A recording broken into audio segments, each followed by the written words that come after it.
Selamat datang di Beetle Channel, semoga kita bahagia. Jangan lupa subscribe, like, komen dan share agar channel ini semakin berkembang.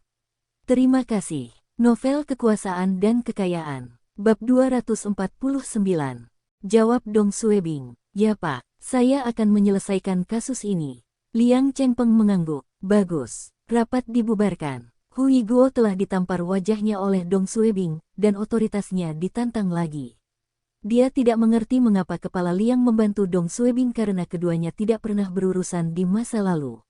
Mengapa dia sekarang menunjukkan dukungannya pada Dong Suebing? Hui Guo dan semua orang di pertemuan itu bingung karena ini terlalu mendadak.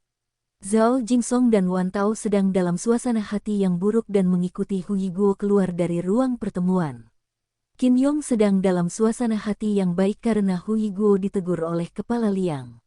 Sekali lagi, dia harus menilai kembali kekuatan Dong Suebing.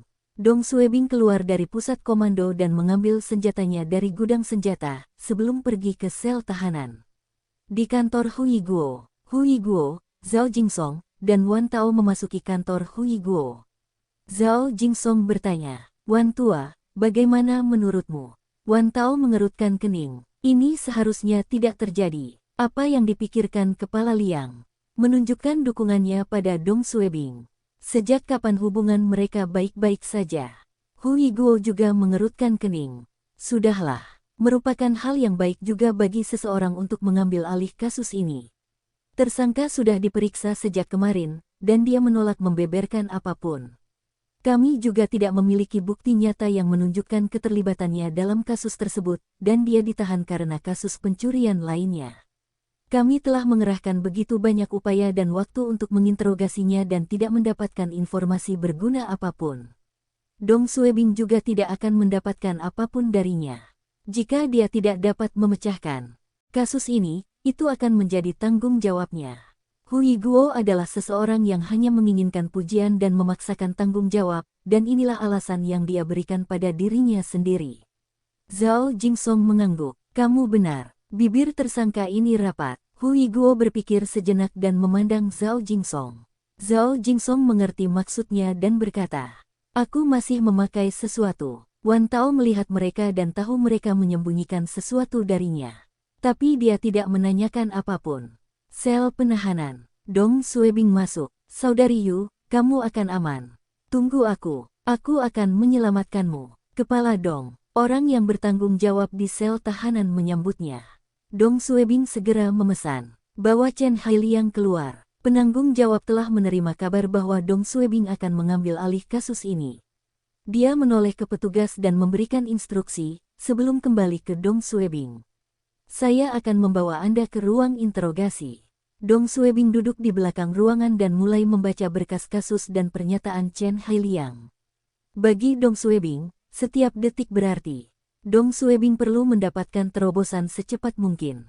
Dia perlu tahu apa yang ditawan Yu Meixia. Di ujung koridor, Chen Hailiang diantar ke ruang interogasi. Kata seorang penjaga yang berjalan di belakangnya.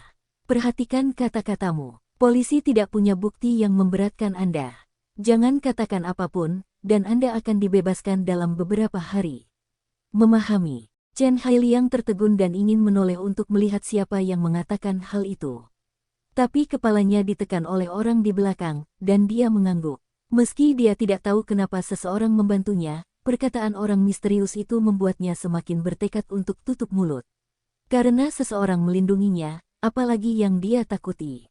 Ruang interogasi, perintah Dong Suebing.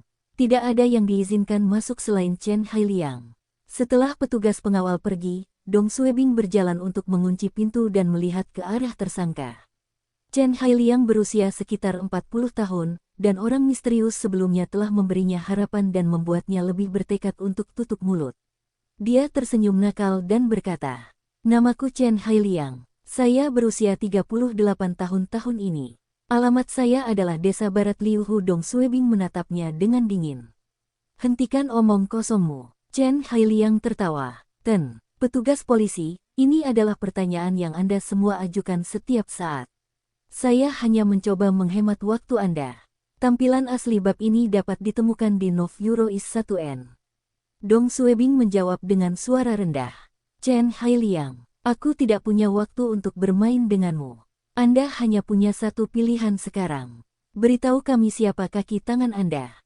Siapa lagi yang terlibat dalam kasus penculikan anak dan perempuan, dan kemana Anda semua akan menjualnya.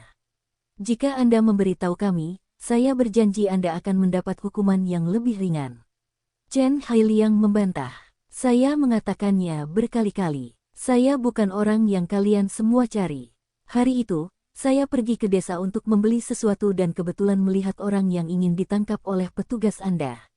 Aku bahkan tidak mengenalnya. Apa yang kamu ingin aku katakan?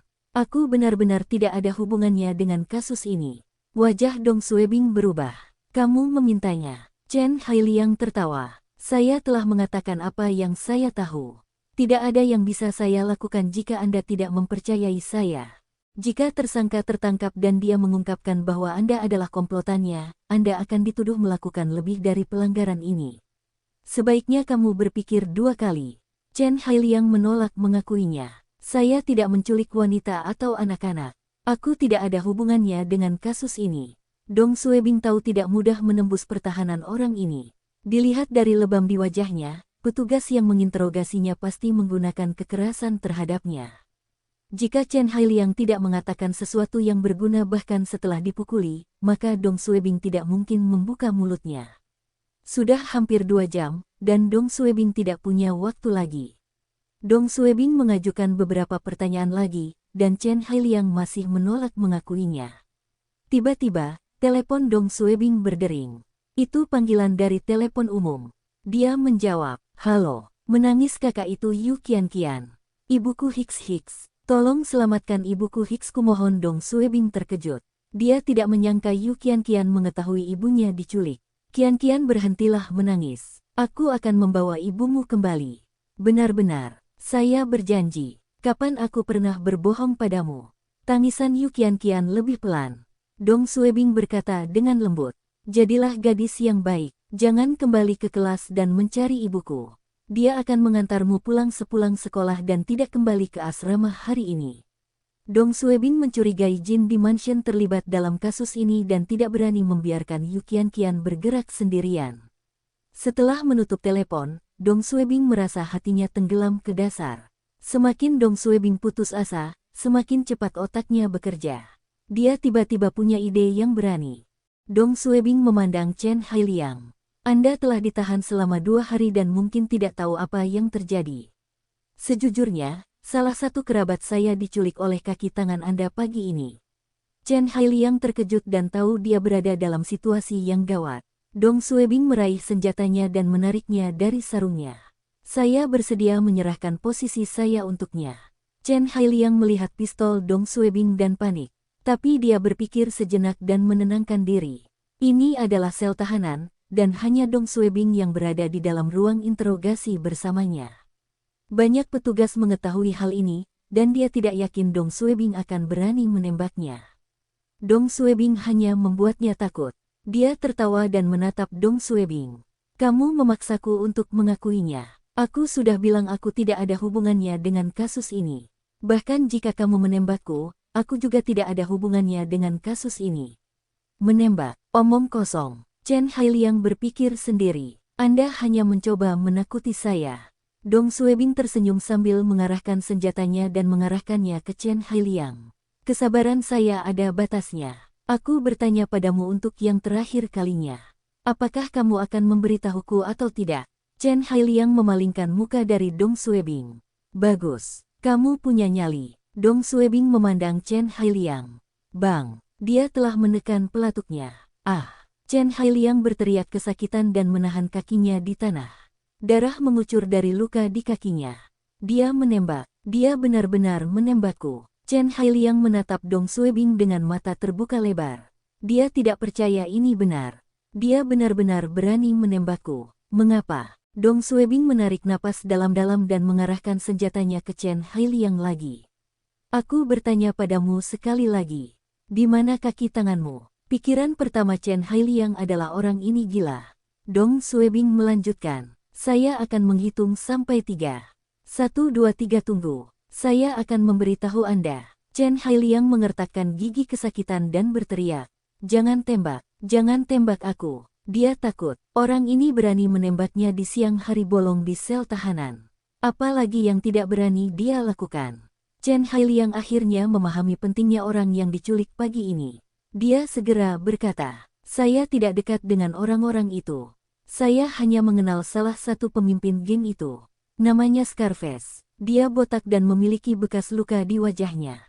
Saya tidak tahu anggota gengnya yang lain. Oh, mereka akan membawa barangnya, tidak orang-orang yang mereka culik ke desa Gao di pinggiran barat. Dong Suebing menyipitkan matanya. Melanjutkan, luka tembak di kaki Chen Hailiang semakin tak tertahankan. Itu semua yang aku tahu. Benar-benar, aku bersumpah aku sudah memberitahumu semua yang aku tahu. Hubungi ambulans sekarang. Dong Suebing menarik napas dalam-dalam kembali 50 detik. Adegan di depan Dong Suebing muncul. Kamu memaksaku untuk mengakuinya. Aku sudah bilang aku tidak ada hubungannya dengan kasus ini. Bahkan jika kamu menembakku, aku juga tidak ada hubungannya dengan kasus ini. Chen Hailiang tidak percaya Dong Suebing akan melepaskan tembakan dan menjawab dengan percaya diri. Dong Suebing menatapnya dan segera menyimpan senjatanya dan mengeluarkan ponselnya untuk menelepon Liu Dahai. Bersambung, terima kasih telah menyaksikan dan mendukung channel ini.